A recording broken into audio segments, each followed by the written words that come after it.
Hey, good morning, everybody. It's Dr. Kenton Wakes Up. I'm Dr. Kenton. Today is Thursday, March 13th, 2025. And in the cup today is Peet's Big Bang. It's always with my beloved Coffeemate.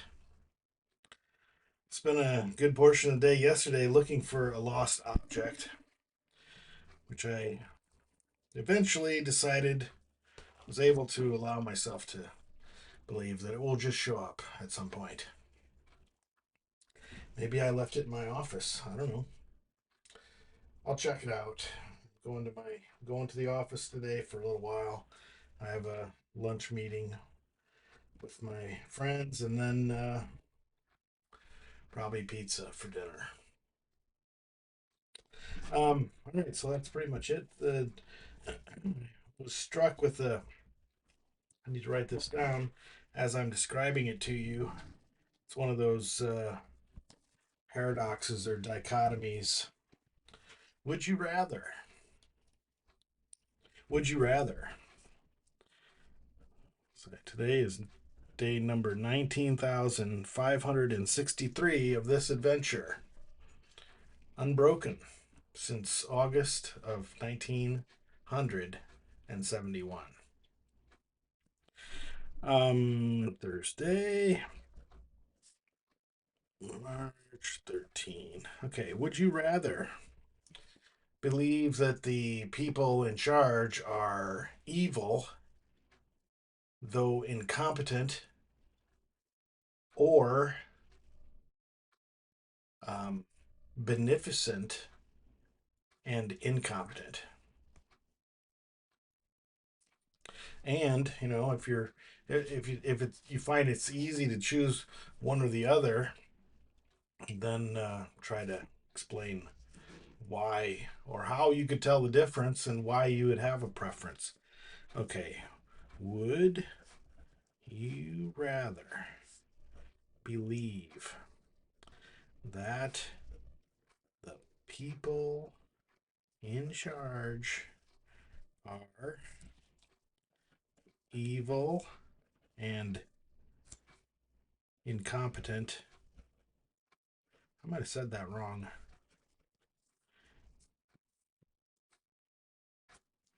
Or good and competent. It's in my mind. I don't know why. The way it's written now doesn't seem like seems like a really broad difference. Evil, though incompetent.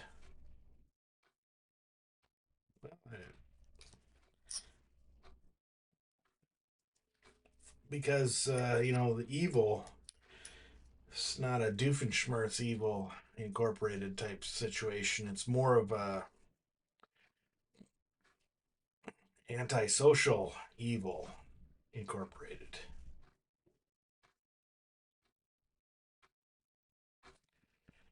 Doofenshmirtz is DEI and antisocial evil is AEI. So evil and incompetent means that they have bad intent, poor follow through. Would you rather have that, you know, whatever you think that looks like, or a party that says, "Oh, I've got all your best interests at heart," but they can't get it done? Would the end really look that different? And maybe, just maybe, you can be thankful for the incompetence.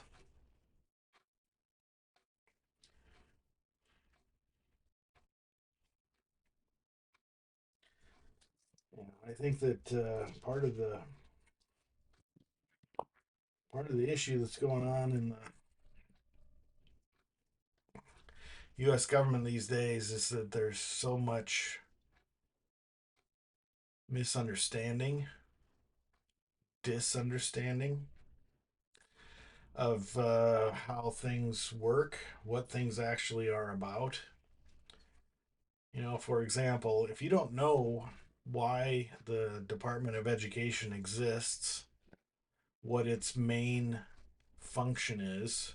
If, well, let's put it this way, if you believe that the Department of Education's job, its role in the government, is to tell individual states what their curriculum is allowed to be, then, a person who has a libertarian streak might say, hey, federal government, hands off. We know better than you do how to run our school systems and so forth. Hands off.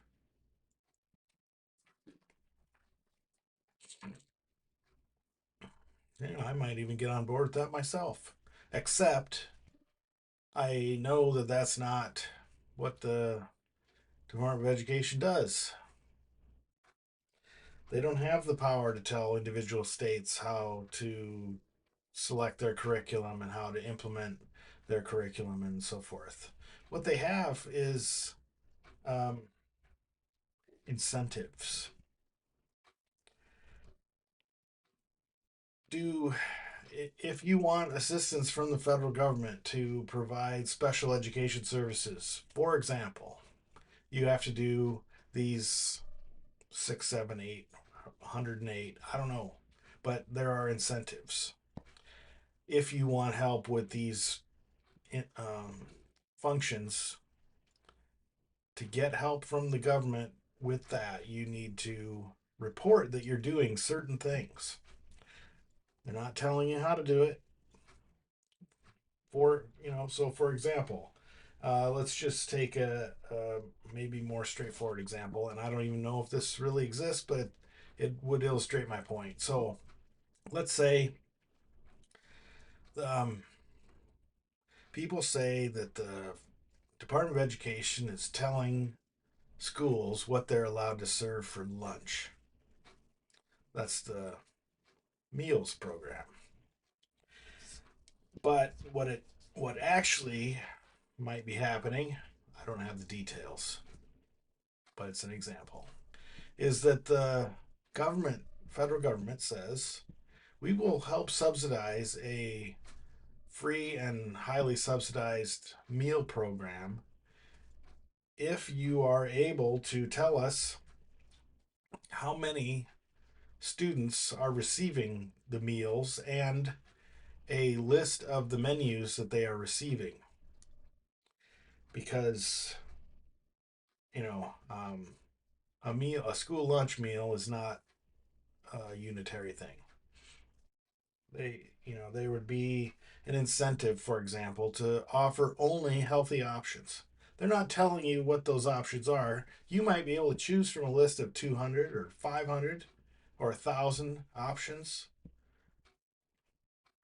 but candy bars and full sugar soda is not a meal that would be subsidized, for example. Though a piece of pizza and a carton of milk might be.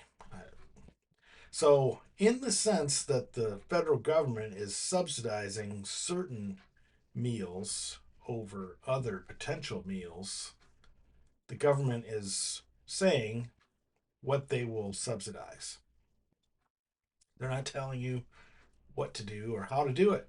They're just saying, hey, if you're serving children menu items from this menu of options, literally a menu of options, then we will help subsidize that. If you're serving menu items from not from that list of items, we're not going to subsidize those. So if you want, for example, maybe it's important to you for historical or cultural purposes to serve Jolt Cola. I picked that one because it has all the sugar and twice the caffeine or something like that. But it's not on the approved list. That's not the federal government telling you you can't serve it. It just means that the federal government is not going to subsidize that you do. So if you want to offer that, you're going to do that at your own expense, fully at your own expense. You understand the difference? I hope you do. The guidelines that you have in your car, for example. Um, It says you should change your oil every 5,000 miles. And there may be warranty implications if you miss that substantially, but they can't. The car manufacturer cannot require you to get your oil changed at a particular location or within a particular network of locations. They can't, for example, the Ford dealer can't require you to get your oil changed at a Ford dealer or else your warranty is void. What they can say is, we'll cover your drivetrain for 100,000 miles or whatever the number is if you get your oil changed every 5,000 miles. But they can't tell you you have to get it done at the Ford dealer. You can get it done at Jiffy Lube or your neighborhood garage, or you can do it yourself at home. Just keep records. So there's a difference between telling, you know, there's a difference between subsidizing and telling somebody how and what they can do. And I think there's an essential misunderstanding about that. But knowing that that's the case, I still don't know how you'd go about addressing the misconception. That's pretty tasty. Um, so, in those two small examples, you're incentivized car warranty for, 5,000 mile intervals for oil changes, subsidies for school lunch if you serve meals that are from a list of approved options. It may even be the case that you don't have to choose from a list of options because I said I don't know the details, but it's likely that they would say that if the meals are planned out by a registered dietitian and that they are deemed nutritious, that they can be subsidized. But in that case, you'd probably need to provide extra documentation. The documentation isn't to ask permission. The documentation is to demonstrate that you've done what you said you did so that you can be reimbursed or subsidized. The government has no way, there's no way that they could find a curriculum. For example, if you want to go to a larger example, curriculum for all grades, all regions, all um, socioeconomic levels. Because if they did that, if they wanted to take total control of the curriculum, they would also be accountable for providing all the resources. Another sort of example that's coming to mind, and I'm not entirely certain how it'll work out as I'm describing it, but most states have an interstate highway through them, including Hawaii. Look it up. The deal there is that the federal government is subsidizing the construction, maintenance, and upkeep of pathways through your state, whatever that state is, for, now get this, national defense purposes. If they needed to move convoys of trucks and heavy materials across the territory of your state, they want to know that the roads they're using are sufficient to that purpose. So, what the federal highway system did starting in the 1950s was create a specification. You build a road to these specifications, and the government will pay for it. They're not telling you. They're not telling you that you have to. They're telling you that there's a big incentive for you to do it.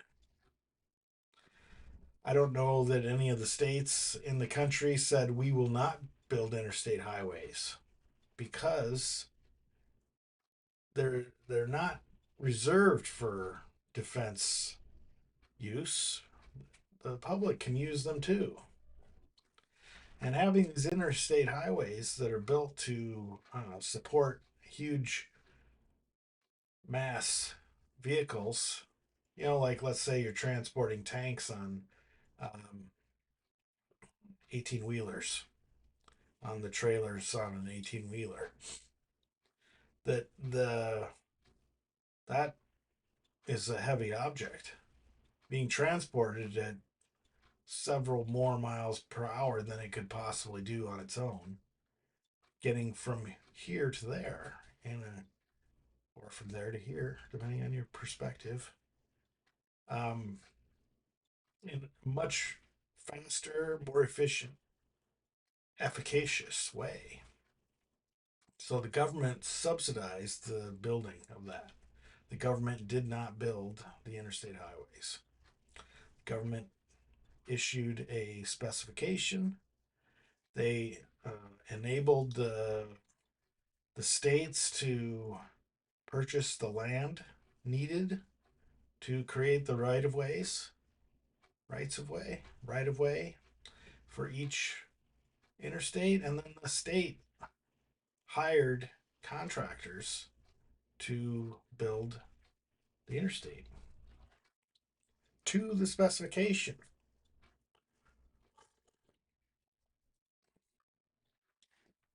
That's how the government works. They incentivize things being done a certain way. They don't tell you how to do stuff. Now, if you take away the potential to offer an incentive, then yes, the state is totally free to do whatever the hell it wants. If you want to serve kids ketchup sandwiches at lunch, you can. If you want to serve them, you know, packaged rejects from the cereal company, you can.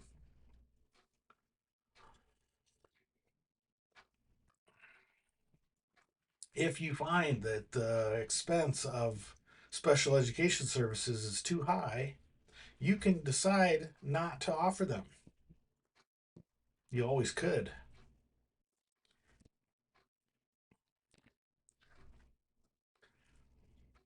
But there are laws. The IDEA requires school systems to offer special education services. Title One subsidizes assists low income schools in furthering their educational mission, regardless of what the tax base in that vicinity is able to support on its own. So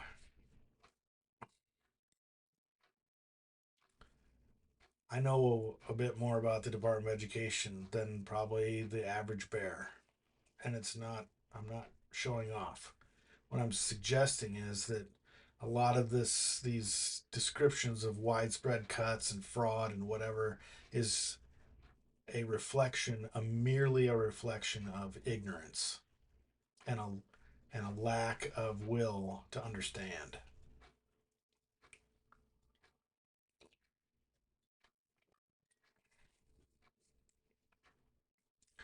Remember to thank a teacher, hug a teacher. Love you, bye.